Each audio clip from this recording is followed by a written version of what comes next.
अस्सलामु अलैकुम वरहमतुल्लाहि वबरकातुहू। अज़ीज़ साथियों, ये सिलसिला इस्लामी जगत के बड़े आलिम मौलाना सैयद अबुल आला मौदूदी रहमतुल्लाह अलैह के खुतबात को लेकर के है। ईमान की हकीकत खुतबात नंबर 1। आज चौथा नंबर हम आपके सामने पेश कर रहे हैं। भाइयों, ये बात जो मैं कह रहा हूँ इसको ज़रा कान लगा कर सुनिए और ठंडे दिल से इस पर गौर कीजिए। आपको अच्छी तरह समझ लेना चाहिए कि खुदा की ये सबसे बड़ी नेमत जिस पर आप शुक्र और एहसान मंदी जाहिर करते हैं, इसका हासिल होना और हासिल ना होना दोनों बातें इल्म पर निर्भर है। अगर इल्म ना हो तो ये नेमत आदमी को मिल ही नहीं सकती, और अगर थोड़ी बहुत मिल भी जाए तो जहालत की वजह से हर वक्त ये ख़तरा है कि ये सबसे बड़ी नेमत उसके हाथ से चली जाए। सिर्फ नादानी की वजह से वह अपने नज़दीक ये समझता रहेगा कि मैं अभी तक मुसलमान हूँ, हालांकि असल में वह मुसलमान नहीं होगा। जो आदमी ये जानता ही ना हो कि इस्लाम और कुफ्र में क्या फ़र्क है और खुदा को एक मानने और उसके साथ साजी ठहराने में क्या भेद है, उसकी मिसाल तो बिल्कुल ऐसी है जैसे कोई आदमी अंधेरे में एक पगडंडी पर चल रहा है और हो सकता है कि सीधी लकीर पर चलते चलते खुद उसके कदम किसी दूसरे रास्ते की तरफ मुड़ जाएं और उसे ये खबर भी ना हो कि मैं सीधी राह से हट गया हूँ। और ये भी हो सकता है कि रास्ते में कोई दज्जाल और दानव खड़ा हुआ मिल जाए और उससे कहे कि अरे मियाँ, तुम अंधेरे में रास्ता भूल गए हो, आओ मैं तुम्हें मंजिल तक पहुँचा दूँ। बेचारा अंधेरे का मुसाफिर खुद अपनी आँखों से नहीं देख सकता कि सीधी रास्ता कौन सा है, इसीलिए नादानी के साथ अपना हाथ उस दज्जाल के हाथ में दे देगा और वह उसको भटका कर कहीं से कहीं ले जाए। ये खतरे उस आदमी को इसीलिए तो पेश आते हैं कि उसके पास खुद कोई रोशनी नहीं है और वह खुद अपने रास्ते से निशानों को नहीं देख सकता।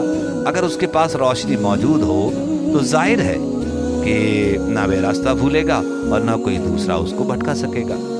बस इसी से समझ लीजिए कि मुसलमान के लिए सबसे बड़ा ख़तरा अगर कोई है तो यही है कि वह खुद इस्लाम की तालीम से नावाकिफ़ हो, खुद ये ना जानता हो कि कुरान क्या सिखाता है और हज़रत मोहम्मद सल्लल्लाहु अलैहि वसल्लम क्या हिदायत देकर गए हैं। इस जहालत की वजह से वह खुद भी भटक सकता है और दूसरे दज्जाल भी उसको भटका सकते हैं। लेकिन अगर उसके पास इल्म की रोशनी हो तो वह ज़िंदगी के हर कदम पर इस्लाम के सीधे रास्ते को देख सकेगा।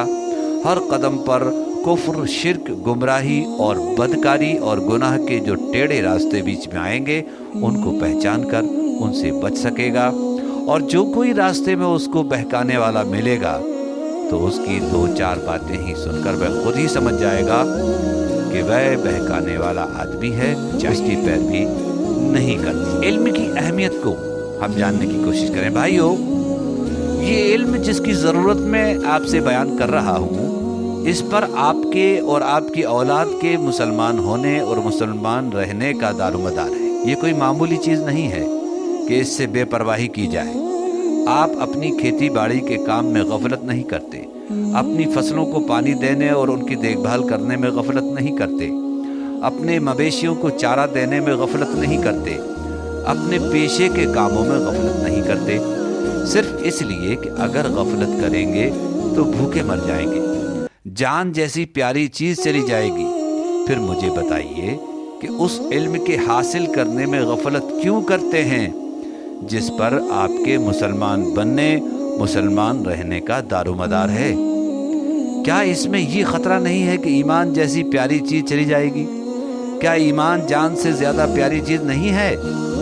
आप जान का बचाव करने वाली चीज़ों के लिए जितना वक्त, जितनी मेहनत खर्च करते हैं, क्या उस वक्त और मेहनत का 10वां हिस्सा भी ईमान का बचाव करने वाली चीज़ों के लिए खर्च नहीं कर सकते? मैं आपसे ये नहीं कहता हूँ कि आप में से हर आदमी मौलवी बने, बड़ी बड़ी किताबें पढ़े और अपनी उम्र के 10-12 साल पढ़ने में लगा दे।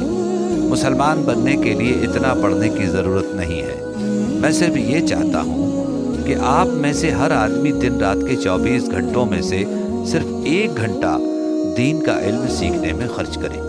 कम से कम इतना इल्म हर मुसलमान बच्चे और बूढ़े और जवान को हासिल करना चाहिए اور ہونا چاہیے کہ قرآن جس مقصد کے لیے اور جو تعلیم لے کر آیا ہے اس کا نچوڑ جان لے۔ نبی کریم صلی اللہ علیہ وسلم جس چیز کو مٹانے کے لیے اور اس کی جگہ جو چیز قائم کرنے کے لیے تشریف لائے تھے اس کو خوب پہچان لے اور زندگی کے اس خاص طریقے سے واقف ہو جائے جو اللہ تبارک تعالیٰ نے مسلمانوں کے لیے مقرر کیا ہے۔ اتنے علم کے لیے بہت زیادہ وقت کی ضرورت نہیں ہے، اور اگر ایمان پیارا ہو تو اس کے لیے 1 گھنٹہ روز نکالنا کچھ مشکل نہیں۔ انشاءاللہ آگے جاری ہے، انتظار کیجیے۔